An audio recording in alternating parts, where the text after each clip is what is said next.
Today we are going to discuss about calorie, how much is safe or how much calorie is safe and what is not safe for an individual. And my name is Lucy Muli. I'm a medical nutritionist and I'm also an epidemiologist. And we are going to discuss this issue of calorie based on what we take as individuals and vis-a-vis what is good with our bodies and what is not also advisable to take. Now, everyone else has been talking of this is too much calorie and that is not too much calorie. Calorie does not, we cannot really say there's this amount of calorie that matches with this person, but every individual has calorie allocation according to their health status. When you talk of calorie, we first look at your health status. Are you obese? Are you underweight? Are you sick?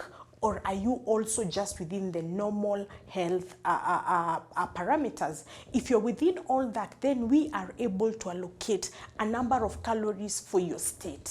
Now, when you look at people who are probably looking at losing weight, we try as much as we can to take them on a calorie deficit diet, a low-calorie diet, whereby we try to reduce the amount of starches they put in, amount of fats they put in, amount of sugars they put in, and amount of generally everything they put in to a certain level that we are able now to give them calorie that matches their activity level and also calorie that matches their current weight status. Now, if you're looking at losing weight, because I know that is one of the biggest issue that a lot of people have, we try as much as we can to tell people, to advise people to go on a very, very low starch diet, because starch is what gives us a lot of energies, and starch has a problem because the moment you take starch, the digestion begins from our mouth. The moment you put it in your tank, the digestion process begins there and then. So it means the calorie will be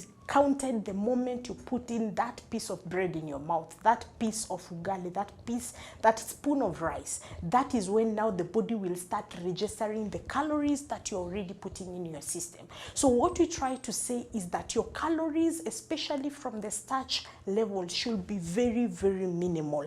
Now, most of your energy should be derived from other food items. That is the protein and that is the vegetables. Now, when you look at someone else who is also trying to gain weight, because we have people who are underweight and they are not necessarily malnourished but just underweight. For such cases, we try to raise their calories. Raising their calories again does not necessarily mean putting them on a high starch diet. It means putting them on a high energy, high protein diet. That is what enables someone who is underweight to gain weight. Because again, whenever we take starch, our bodies, our muscles are made of protein. So the moment you focus on starch only, then it means you're building up the size, but you're not building up on your muscle. So what that means is for someone who is underweight, they need to gain muscle, they need to feel strong, they need to feel healthy. So they are supposed to raise their starch intake by a particular level higher than what you've been doing, at least also half of what you've been doing. Raise it by that. And again, also raise your protein intakes, because protein is what makes up our muscle. And so if you're not taking protein, then you will be a weak person. You might be a big person, but very weak. Their bodies are weak and they can be exposed to diseases. The other people that you talk about are their calorie restrictions and also calorie additions are people who are sick. Anyone who is suffering from any disease. Now, we look at people who are sick because their bodies get into a point of wasting. When that happens, we have to take up their calories.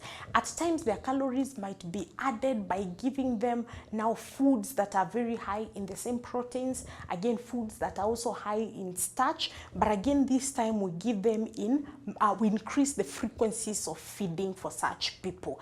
But again, now when you come to the issue of calorie and people saying, oh, I have taken too much calorie, I feel full, I feel like I have overeaten, that one is determined by how much, especially of the starch that you have put in on your plate.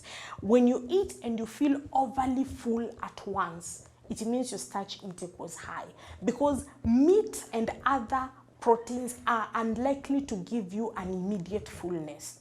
because it takes time before the body absorbs and it's able to break down this. So the feeling of fullness that is associated with calories by a lot of people is usually an issue of the starch. Remember, we have said the moment you put in starch in your mouth, the digestion has begun. So the fullness that you feel as you eat, that is now associated mostly with your starch intake. So calorie can only be determined by the gender of the person. It is determined by the activity level. It is also determined by their health status, and also it is determined by their height. And that is why we do something we call the BMI to be able to give you a caloric allocation.